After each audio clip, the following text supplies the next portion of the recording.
বড়া তৈরি করতে লাগবে 2 রকমের সরিষা, পোস্ত বাটা, বরবটি ও কাঁচামরিচ আধা বাটা।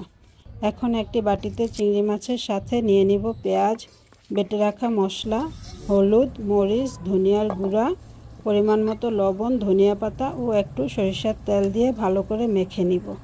এখন তৈরি করে নিব একটি ব্যাটার। ব্যাটারটি তৈরি করার জন্য প্রথমেই নিব বেসন, লবণ, হলুদ, ধনিয়ার গুঁড়া, আদা রসুন বাটা ও অল্প পরিমাণ কালো জিরা দিয়ে ভালোভাবে ব্যাটারটা মেখে নিব। এখন পাত্রে তেল দিয়ে গরম হতে হতে আমি লাউ পাতাতে চিংড়ি মাছের মিশ্রণটি দিয়ে বড়া বানিয়ে বেসনে ডুবিয়ে অল্প তেলে ভেজে নিব। ভাজা হয়ে গেলে উঠিয়ে পরিবেশন করব আমার ভিন্নধর্মী লাউ পাতা দিয়ে চিংড়ি মাছের বড়া।